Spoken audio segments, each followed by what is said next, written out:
Welcome back to EDS, and in this video we're going to take a look at how you can write your own options contracts, collect a premium upfront and generate consistent returns year on year. So the first thing that you want to do is open up your brokerage platform and you want to just pull up any equities underlying as we normally do. Let's just have a look at Netflix. Netflix seems to be doing well as of late. Let's just have a quick look from midway through October. Not too bad. Nice little run up there. Cool. So we've now opened up an equities underlying in our brokerage platform. And what we need to do next is navigate over to where we can see a list of expirations for that underlying. It doesn't matter what underlying we choose. All equities underlyings basically have the same expiration date. Some may have a couple extra, but generally speaking, the monthlies are what we're interested in, and the monthlies are always the same. So we need to pick an expiration date that's between 30 and 60 days out in time. And as we just mentioned, it needs to be a monthly, not a weekly or quarterly expiration date. Now, the only expiration date that actually fits that criteria right now is January 17th, which is 38 days away.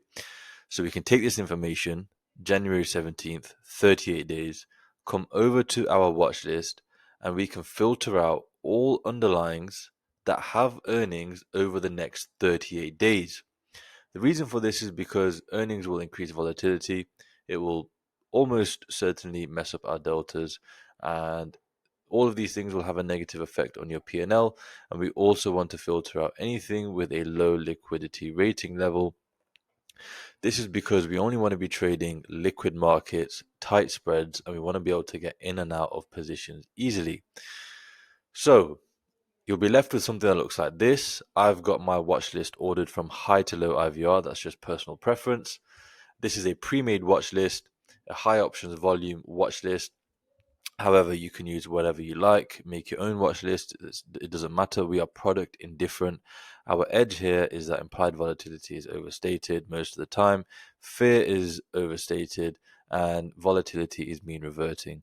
So we want to be selling contracts, collecting premium when the IV rank is high, when volatility is high of an underlying. But how do we know if volatility is high? Well, we use IV rank. This tells us where volatility is with respect to itself over the past year for that specific underlying. So we want to sell when it's high and then close when it's low. Now, anything over 50 can be considered high, but sometimes over 30 can be considered high as well. It all just depends on what's happening in the market. But if we look at the top here, we can see Oracle. By the way, the market is closed right now. We've still got a couple hours to go. So just take everything, all these numbers here with a pinch of salt. We've got Oracle here at the top.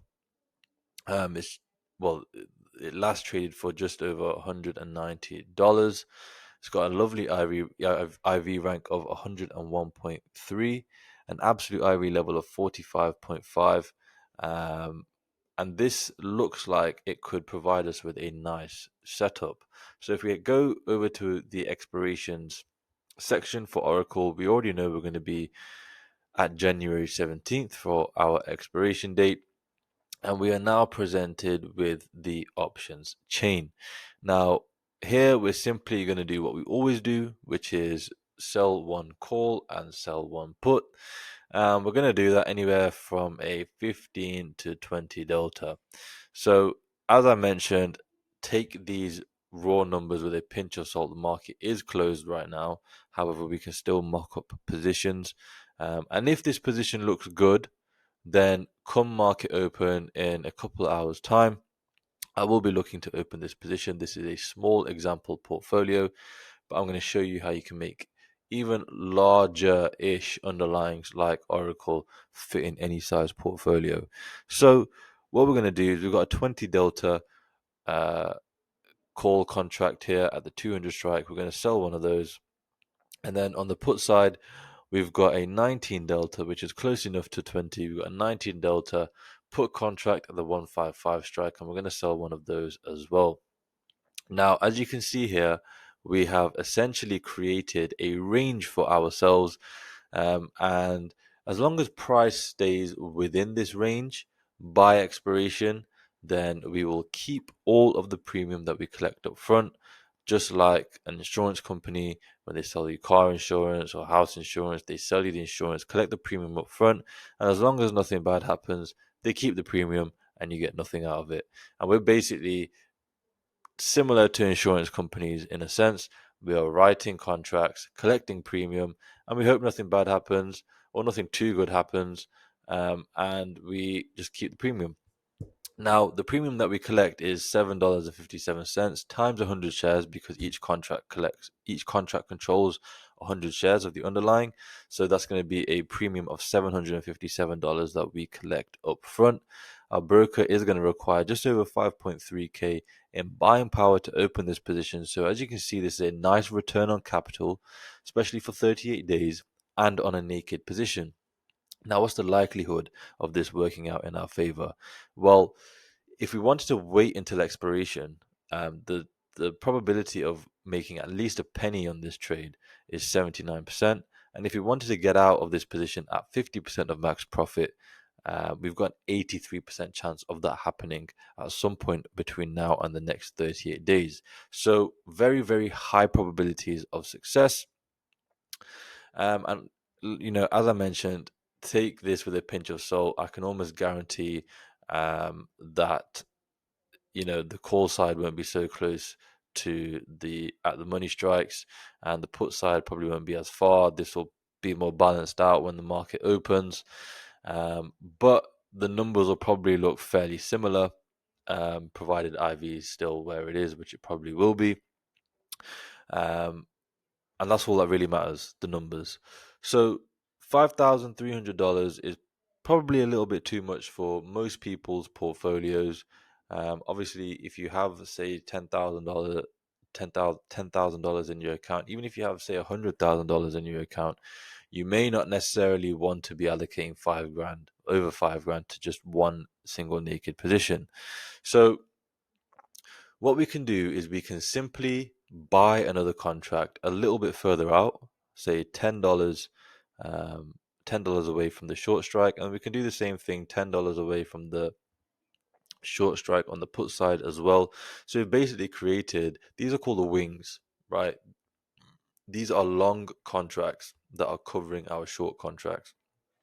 And what they do is they limit our max loss. So we no longer have an unlimited loss potential. If I get rid of these real quick, on a naked position, you have an unlimited max loss.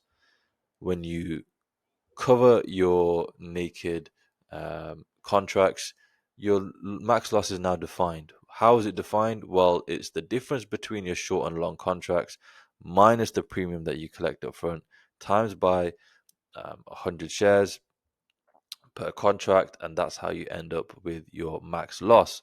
Now, your broker knows what your max loss is, and it only needs to hold that much in buying power, because in the worst case scenario, you can only lose your max loss. So your buying power goes down, your buying power requirement goes down from 5.3k all the way down to under $680, which is much more manageable for most people's portfolios. Even if you have a very large portfolio, it doesn't mean, it's not to say that you can't still do this anyway. Um, your return on capital is now significantly higher. However, in the trade-off of this is that you have slightly lower probabilities of success. So that's your trade-off. Nothing is free in the market. If you want to get something, you have to give something.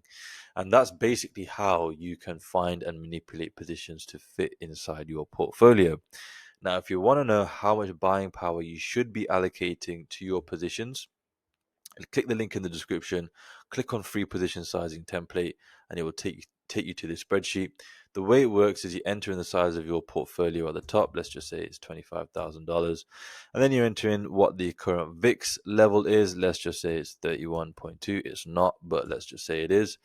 And basically everything will then be automatically calculated for you. And at this point, you simply just need to use this information to form the backbone of your portfolio. It will tell you the maximum amount of buying power you should be allocating to any single defined risk position, undefined risk position, and how much of your portfolio you should be allocating to short premium strategies in general. So as long as you follow this, you'll be absolutely fine. There is also an explanation here of what everything is and what it all means and why we do it. So as long as you follow this, you'll be absolutely fine. If you want to learn in more detail and see what we do behind the scenes, um, again, link in description. This time, click on EDS Premium and get yourself signed up. Inside, you will have access to our portfolios that will allow you to see the positions that we're placing in real time, how we're managing risk, and the adjustments that we're making. And there's also a full course, so no prior knowledge is required. We will teach you everything that you need to know from start to finish. This allows you to learn the theory and see it applied in real life. And there's also it is a private community, sorry. So if you ever get stuck, you can speak directly with myself or with other like-minded individuals. There's a 100% money back guarantee. So once you have studied our full course and followed our positions for about 6 months, or at least 6 months, if at that point you haven't been profitable, we will work with you for free until you are, or you can simply request a full refund. So it's completely risk-free, and right now it's £1 a month. The price will be increasing. However, once you're in, the price is locked in for you for life. So you are definitely rewarded for getting in early. The aim of EDS Premium is to get you completely self-sufficient within 6 to 12 months, to get you to a point where you can do this again and again and again for the rest of your life without any external help or influence. So by all means, you're welcome to stay longer than 6 to 12 months as part of the community, but we're not expecting you to need to stay for any longer than 6 to 12 months. So with that being said, I will see you guys on the inside.